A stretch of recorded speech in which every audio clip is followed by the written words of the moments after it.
This clay mud brick bears the inscription of a powerful ancient Sumerian king and probably his dog.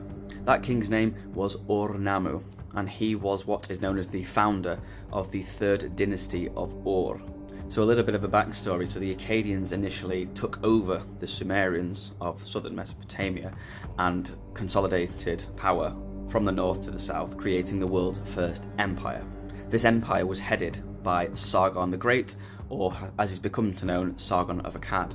Now eventually, like all empires, the Akkadian Empire did fall, and it is thought that the Gutians from the Zagros Mountains did play a starring role in their demise.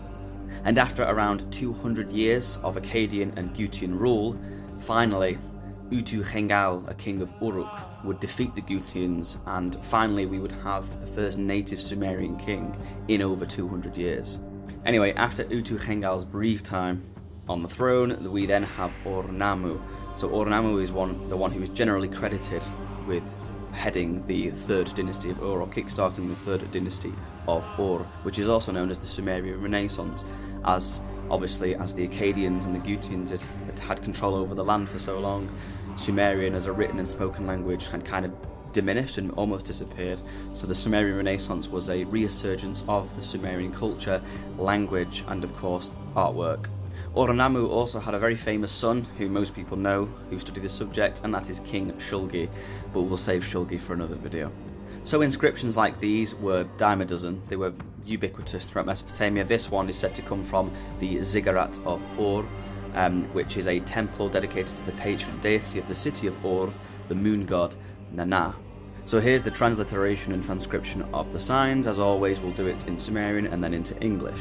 So we have Ur-Nammu Lugal Yerima, Luenanar Indua. So we have in English, Ur-Nammu, the king of Ur, the one who built the temple of Nanna. Because these inscriptions needed to be produced en masse, they would actually use printing stamps just like this one. So a little bit like an early printing press. Interestingly enough, this particular example actually bears the name just there of Naram-Suan, which was a grandson of Sargon the Great. Now, Ur-Nammu's name is actually really interesting. So Ur can mean man or dog, funnily enough.